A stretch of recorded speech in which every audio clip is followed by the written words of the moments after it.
All right, so gonna have another review for products. If you didn't see my previous video from the other day, this one is going to be another Amino Asylum product, but it can be used, and I highly encourage you to use it with L-Carnitine, whether it be oral or injectable form of L-Carnitine, as the L-Carnitine can help free up the fatty acids when you're in a calorie deficit. This product by Amino Asylum is Helios. Okay. This one I don't recommend to everyone. I do recommend one ingredient for a specific number of people that's in it. It's a combination of two ingredients, Helios is. The other ingredient, I would say maybe for competitors, you can use it safely. And yeah, but so it's going to be a blend of yohimbine and a blend of Clenbuterol. So some of y'all might be like, oh no, like, what are you doing, Clenbuterol? You have a page dedicated to education, especially to like children. I agree with you. And the best way to educate is also to educate of what's out there and what they're going to actually come across, especially those kids who are in sports and who are athletes, because they always want a competitive advantage. And kids are going to be, children, teenagers, they're going to be very curious and they're going to want to find out what to take. And I feel like there is a better way to educate people on things that they should and should not take, or if you're going to take it, to be very educated on what you're about to do and know the risk. So this is going to be a blend of yohimbine and Clenbuterol. Okay, so it's not going to focus because it's focusing on my face. So anyways, I'll read it to you. It's 50 micrograms of Clenbuterol and 5 milligrams of yohimbine HCl. Again, I'm going to use a this insulin pen, 1 cc is usually what I go with.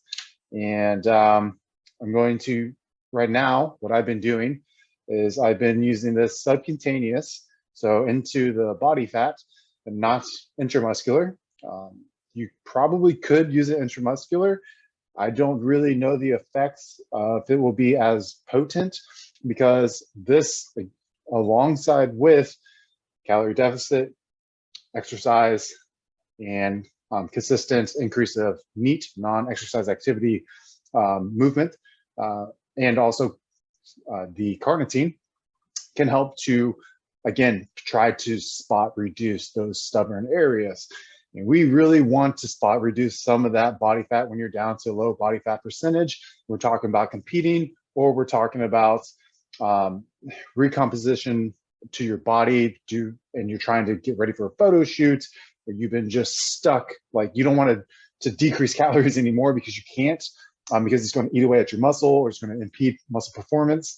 But you also can't increase physical activity throughout, like gym physical activity or just physical activity throughout the day, because you just hit a point of like kind of lethargia.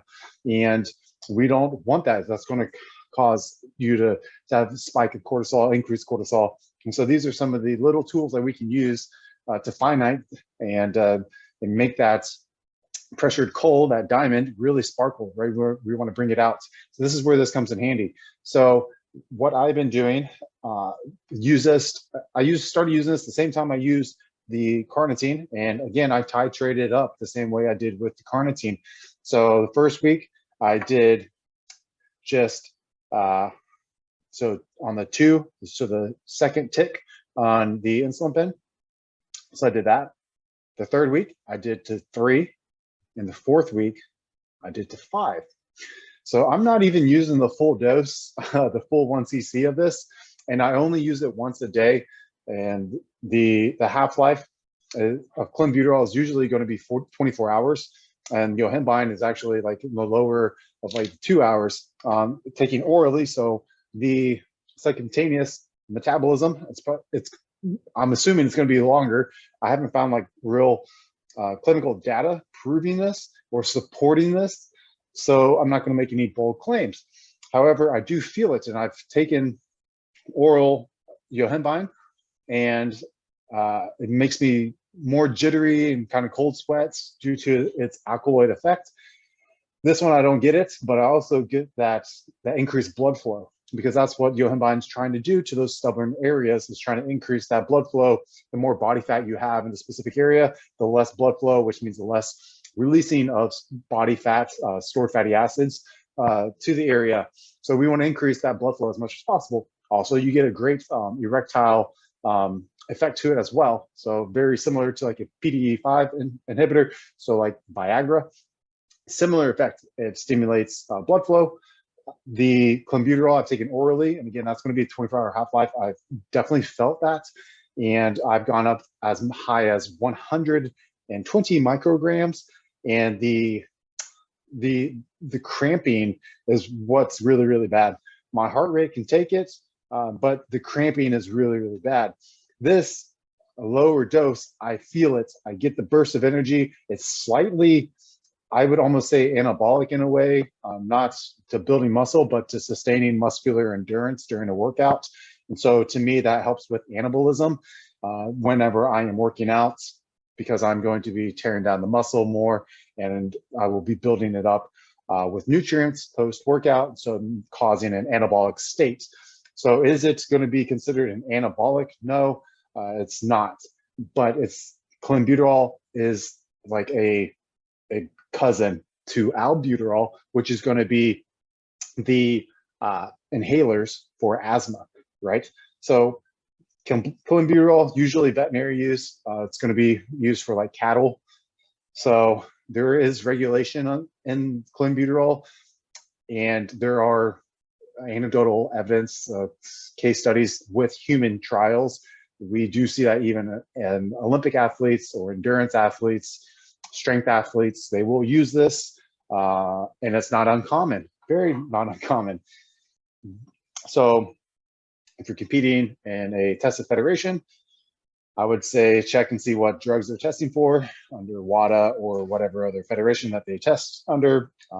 Again, you know, if you're planning on playing in football, the NFL is not regulated by WADA. If it was, there would not be as many big and jacked strong guys, right?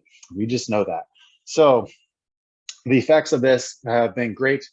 I will post up pictures on my Instagram at fit.dad.lifestyle to show you.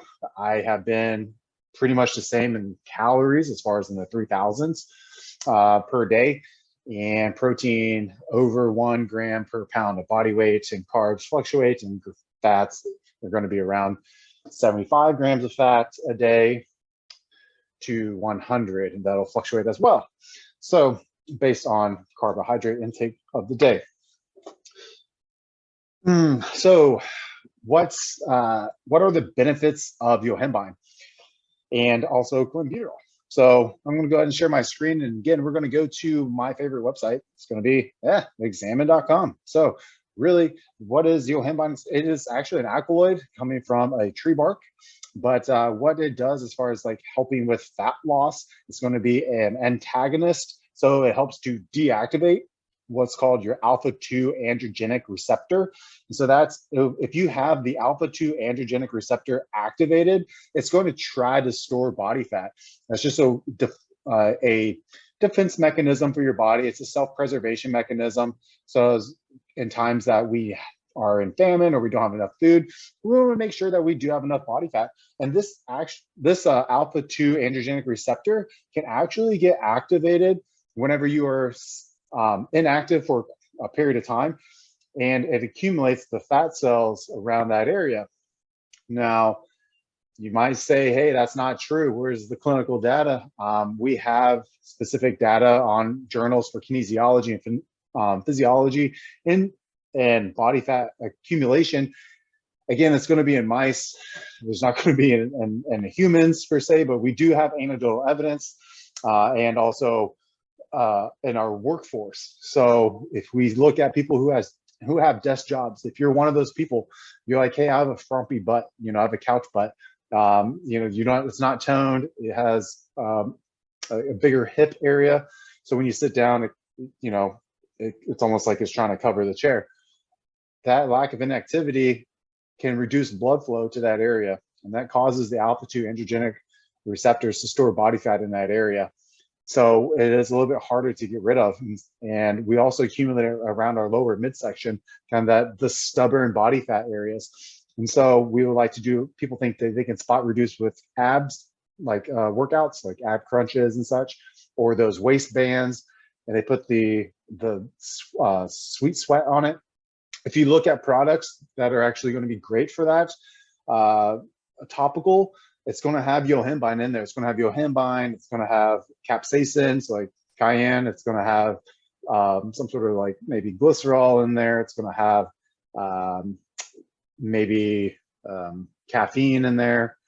It's going to have something to permeate into the skin, right? Because it's trying to build blood flow to the area, not just to make you sweat, but also to penetrate into the cells.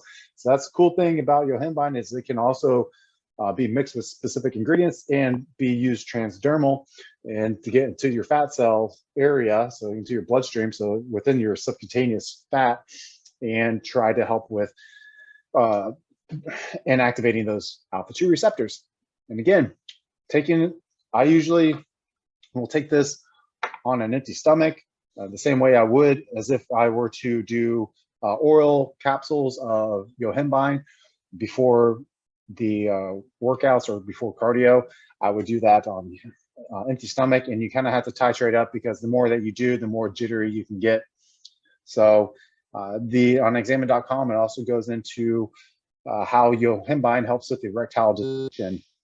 Again, it's going to be it's first-line treatment for erectile dysfunction previous to the advent of PDE5 inhibitors, so like Viagra, and usually paired with something else to help with blood flow. Arginine, I would bypass arginine because you have an enzyme called arginase, and it'll break it down. I would use something like citrulline that would yield better results for blood flow, because citrulline can bypass that and creates more arginine orthinine. Orthinine creates citrulline, and it creates this awesome cycle. The yohimbine also, it doesn't show to increase cortisol, because usually we would want cortisol to be slightly increased to help with catabolism, so the breakdown of specific tissues or specific masses. So catabolism, catabolic breakdown, and anabolic build up. So I would just be wary of taking either Amino Asylum, this Helios. I would be wary of taking it with other products like Viagra, sibutramine, which is going to be like an appetite suppressant that they prescribe, or Ritalin, or ephedrine, or even alcohol. These are all things that may not be the greatest to mix, because sometimes, so like the alcohol, it can pull in other ingredients that you, or other supplements that you take when you're trying to metabolize alcohol, pull it into your liver. Same. I would just avoid taking those two things at once. Like, it's not going to like enhance the effect of alcohol as far as like increasing it in your bloodstream to get drunk faster. So overall, the Clenbuterol, I would just I really don't recommend you taking it. I would say maybe if you wanted to, I would get like Broncaid over the counter over at the CVS or Walgreens, because Clenbuterol, it's going to be a beta-2 androgenic agonist. So it helps with the beta-2 androgenic receptors, and so it relaxes your lungs. And so the same idea of helping you have a greater oxygen exchange during your exercise. It can help with fat loss that way. Fat is going to be used at the byproduct of that you would lose the fat after using the energy source would be through urine and through CO2. And we can increase that with the increased heart rate from the Clenbuterol, but we can also do that with albuterol. Albuterol, it's going to be shorter half-life, so like 2 hours. So if you are going to be doing your late night cardio, you want to have a better effect, I would do albuterol, or I would like Broncaid, and that way it won't disrupt your sleep. Clenbuterol, you might get sleep disturbances.